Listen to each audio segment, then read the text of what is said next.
Mamta Palani est une jeune maman. Elle a donné naissance à un enfant prématuré il y a quelques semaines.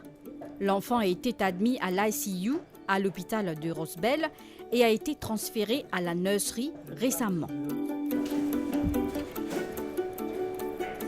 Depuis ma grossesse, j'ai perdu de l'eau. J'accouche avant mon terme, mais mon bébé est en ICU. Il reste une semaine là-bas. Ce poids est faible, il y a une petite infection qui depuis ma grossesse, j'ai perdu de l'eau à cause de ça. Je observe lui. Dès qu'il commence à avoir un avancement de ce soin, de ce guérison, il vient ici. Après, ce poids est petit faible. Petit à petit, quand il vient ici, je commence à retirer mon gilet pour les breastfeed. Il ne pas fait breastfeed directement avec moi, de commencement. Je viens ici, je retire le gilet à la maison, je viens quitter, je viens quitter 2 ou 3 fois par jour. Je fais pendant une semaine comme ça. Après une semaine, je commence à faire breastfeed avec moi directement. Je viens 2 fois par jour, je viens faire breastfeed directement avec moi. Parce que ce poids est 1.4, là, il peut monter à 1.6. Je vais attendre encore une semaine ou 2 semaines encore pour aller à la maison. Quand nous parlons à la maison, je vais continuer à faire sa routine, check-up l'hôpital, sur un rendez-vous. Après, il y a un soin vaccin, sur un piquet, je vais dispensaire. Il est poursuivi jusqu'à 1 an, 2 ans, depuis qu'il arrive sur 3 ans, il grandit. Il y a tout ce vaccin nécessaire pour la santé. Un enfant est considéré comme prématuré s'il naît avant 8 mois et demi de grossesse. Ses organes ne sont pas tous prêts à affronter la vie extra-utérine, mais des progrès médicaux permettent aujourd'hui de pallier cette immaturité, au moins en partie, et d'en réduire les conséquences. La prématurité moyenne correspond à une naissance entre la 32e semaine et la 36e semaine, soit 7 à 8 mois de grossesse. La grande prématurité pour les naissances qui interviennent entre 28 semaines et la 32e semaine, soit 6 mois à 7 mois de grossesse. Et la très grande prématurité pour les naissances avant 28 semaines. Néonatal ICU, c'est vraiment un bébé qui est prématuré, mais qui est non un problème, surtout respiratoire. Par exemple, nous avons un bébé que nous maintenant qui est dans 40 jours. Donc, ça fait 40 jours que ce bébé est à l'hôpital. Et il est né, il a 32 semaines à la naissance, 31-32 semaines. Donc, comment nous dire, il est dans les 1,3 kg. Et c'est un bébé qui, à la naissance, n'est pas capable de respirer. Donc, nous, les médecins, nous avons donné une assistance ventilatoire. Veut dire, nous avons mis une machine pour respirer. Nous mettons un produit qui, dans le poumon qui aide le bébé, ce poumon pour développer. On appelle ça le surfactant. Et bien sûr, il y a beaucoup d'alimentation parentérale, il y a un monitoring avec l'appareil. Donc, finalement, le bébé a pu s'en sortir avec le traitement. Donc, une fois qu'il nous dit que le bébé est capable de sortir de l'incubateur à partir de 1,4 kg, le bébé n'a pas besoin d'aucun oxygène, il n'a pas besoin d'assistance, il est capable de boire, peut-être très peu, mais il est capable de boire. Et donc, à ce moment-là, nous chiffrons des œufs dans nous, level 2, et ensuite, c'est là dans level 1. Donc, level 1, c'est un bébé qui est plutôt bien, qui est plutôt stable, qui est dans un berceau, qui peut atteindre, on dirait que le poids arrive à 1,8 à ce moment-là. Donc là, ce bébé dont on parle, ce poids est dans 1,6. Il y a encore 200 grammes à prendre. Ça pourra prendre à peu près encore 2 semaines. Donc quand il fait 1,8, à ce moment-là, le bébé rentre à la maison. Bien sûr, le bébé, quand je suis à la maison, à ce moment-là, j'étais dans un vaccin à faire au dispensaire. Les vaccins sont très importants parce que le bébé là est fragile. Donc il ne faut pas que je trappe une maladie qui peut rendre malade. Donc, c'est un schedule des vaccins. En général, c'est à partir de 2 kg qu'on commence à vacciner. Là, c'est ma nurse. Si jamais il a des soucis, les nurses vont nous appeler pour nous dire tel problème avec le bébé. Sinon, le bébé est suivi à l'hôpital et on a un rendez-vous régulier qui le bébé est là pour nous suivre le poids, pour nous suivre au niveau du développement surtout. Parce que le gros souci que nous gagnons avec le prématuré, c'est au niveau du cerveau. est-ce que le développement peut faire correctement? Développement veut dire, c'est le développement moteur tout d'abord, c'est-à-dire est-ce que le bébé là, il souriait, il gazouillait, il commence à tourner, est-ce qu'il y a cisé l'âge qu'il faut? Et donc ça, c'est des steps, on appelle ça des milestones, qui nous avons besoin, à chaque rendez-vous, nous besoin vérifier. Et aussi, en même temps, nous avons ce qu'on appelle des red flags, c'est-à-dire si quelque chose ne va pas, ça nous besoin alerter, nous besoin alerter à ce moment-là, nous guetter what is happening et nous prendre des précautions, nous identifier, nous prendre des mesures. Les enfants bénéficient aussi d'une surveillance neurologique renforcée à la recherche d'anomalies neurologiques précoces, d'une surveillance de la fonction pulmonaire pour repérer des éventuels problèmes qui sont fréquentes en cas de naissance avant 34 et 36 semaines de grossesse, ainsi qu'une surveillance cardiaque. La pédiatrie assure le suivi médical des enfants prématurés jusqu'à l'âge de 3 ans. Le monitoring qu'il nous fait pendant le premier mois ou bien le temps qu'il bébé à l'hôpital, c'est surtout le poids. Le poids est pris tous les jours. Nous prenons un bébé sans autre linge, nous avons une balance spécifique, naked weight, nous disons ça, sans les vêtements. Et nous avons un graphe qui nous plotte bébé, qui nous met le bébé là, pas tous les jours bien sûr, mais chaque semaine, nous allons mettre ce poids, nous guetter ce trend, est-ce qu'il peut prendre poids ou bien il ne peut pas prendre poids, il est statique.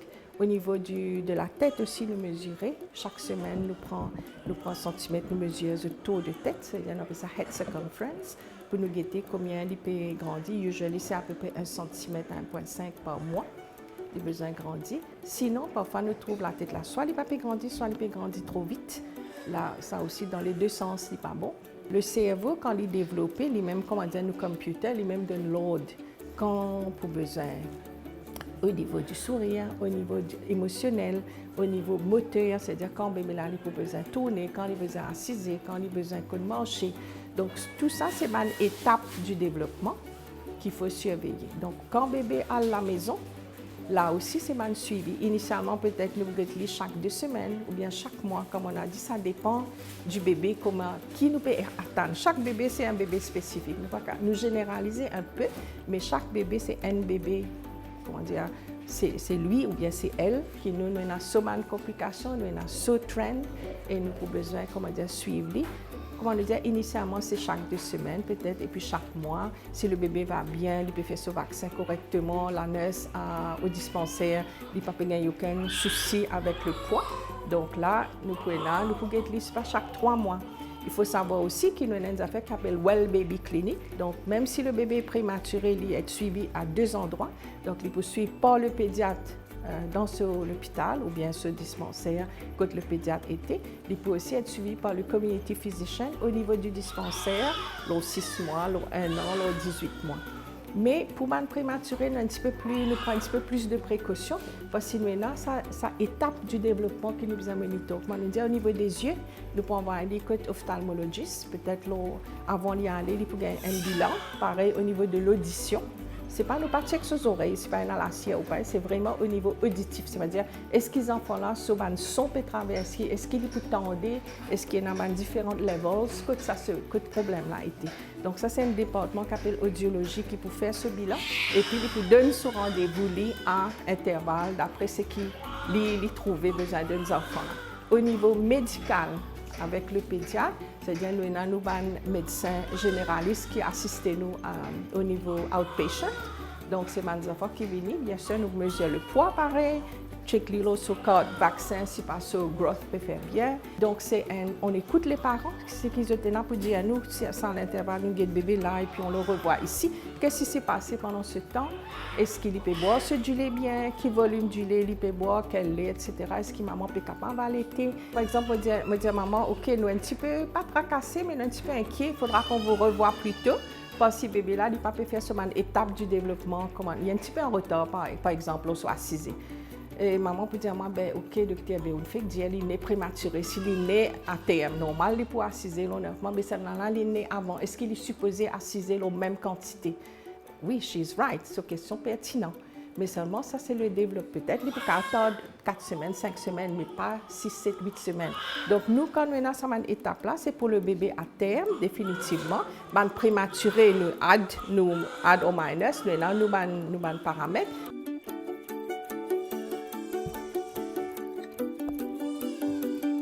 Les infirmières en pédiatrie jouent un rôle important dans les soins d'urgence.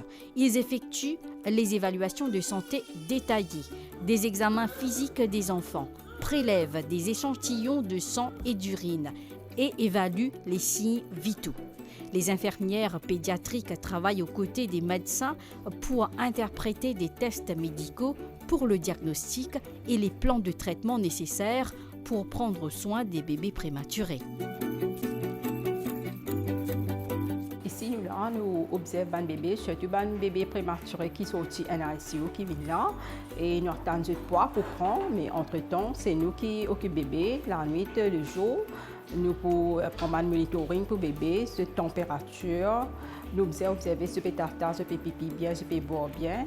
Et le médecin il est là pour faire le ward round, il change ce traitement tous les jours, il augmente ce boire tous les jours. Et il peut dire nous si maman est capable de venir pour faire bébé boire. Nous avons aussi un breastfeeding corner qui permet de maman venir occuper le bébé, de faire bébé boire pour aider le bébé prendre ce poids. Le matin, quand nous rentrons, nous occupons le bébé, nous changeons le bébé, nous prenons un bébé, nous donnons un bain nous-mêmes. Et puis, à partir de 9h, nous mettons la salle correcte. Nous avons un traitement pour donner et un bébé et dans un traitement, c'était dans un canule, un antibiotique. Et un bébé gagne des vitamines, plus de grandit, nous donnons des vitamines. Et puis, nous commençons à faire boire, ça prend du temps, nous faisons boire. Et un bébé, c'est maman capable de faire bébé boire, les paramètres qui nous ont observés. Parfois, le docteur dit nous prend tension, parfois, le maladie nous prend un abdominal gauche, si bébé peut tolérer, soit souvent peut grossir. Et nous faisons aussi, nous check saturation un bébé, surtout un bébé prématuré. Nous pouvons check sa saturation soit 2 fois, soit 3-4 fois par jour. Ça nous faisons make sure qu'il nous bien documenté. C'est tous les jours. Après, un bébé prématuré, nous prenons ce poids pendant qu'il nous fait bien un bébé. Nous mettons le bébé nu, nous prenons ce poids et là nous documentons tous les jours. L'équipe médicale analysera plusieurs facteurs pour déterminer si un bébé peut aller à la maison. L'enfant devra peser entre 2000 et 3000 grammes selon son état de santé. Devra aussi avoir une maturité respiratoire suffisante et doit pouvoir boire au sein ou au biberon et prendre 15 à 30 grammes par jour.